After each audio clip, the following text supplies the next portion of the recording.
So sowing basil, or basil as the Americans like to call it.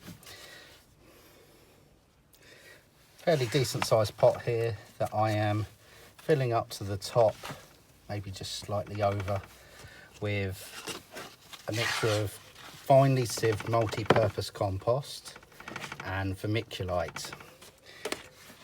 And the vermiculite helps give structure to the compost, also absorbs water and keeps a good balance to the water within the compost.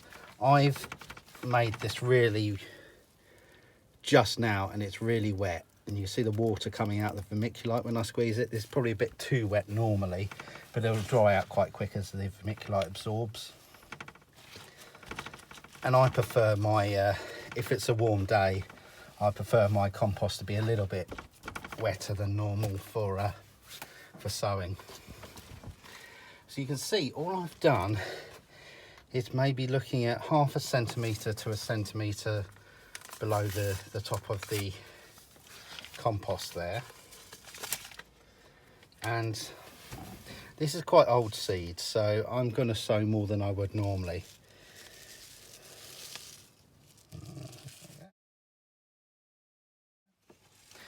And hopefully you can see, even though I've got dirty hands, the seed there. It's not too bad actually. I can actually sow it like this fairly easily.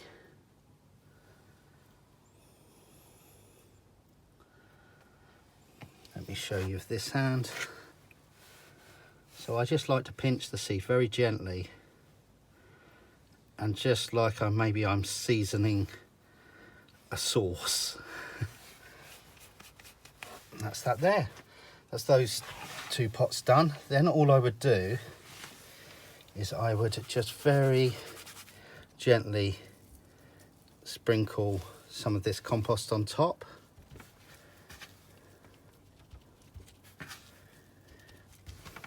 But also I'll show you another option, the second pot. Just use that to gently firm down, just to make sure the compost is in contact with the seed. Get my vermiculite. You've got to be careful handling this stuff. If it gets in your respiratory system, it's not good for you at all. And I would just then scatter this stuff very gently on top.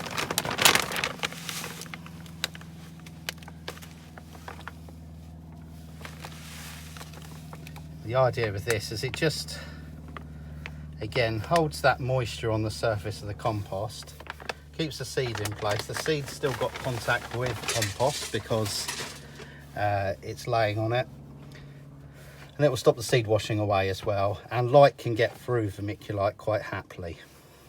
So there are your 2 options. What I would then do, regardless of whether I was sowing with compost or vermiculite, is I would mist the top, because even if I'm sowing with very wet compost, I've been handling it so it can dry out quite quickly. Also helps settle the surface there to help prevent the seed getting loose. What I would then do is label these with what it is and the date on the back, and I would pop these in a tray with a little bit of water in for them to soak up. But this is so wet, I'm just going to stick them into a dry tray, and that's it done. You'll soon see that within a few weeks normally, so it's normally 2 to 4 weeks max, you'll start to see the basil come up, and then probably within 6 to 8 weeks you could actually harvest some. If you were sowing in a seed tray, which I don't like to do with basil unless I have to, because it usually sulks a lot when you move it. So I prefer to grow it in a fairly decent sized pot, and then if I find it's really filling this pot, or half of it is, I'll then move part of it into a different pot, or I'll cut this pot away very carefully and plant into a bigger pot. So you can imagine if it was getting really big. I mean, this is oversized of what I'm talking about, but you would just cut this away and put the whole root ball into a bigger pot to stop that plant sulking.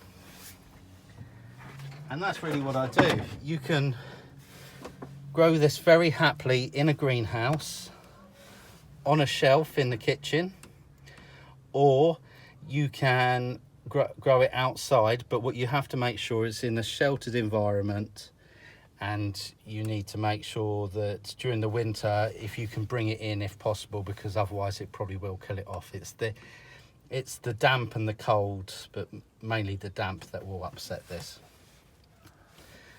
But I think these work really well on a kitchen windowsill or on a table in on the patio during the summer, just like that.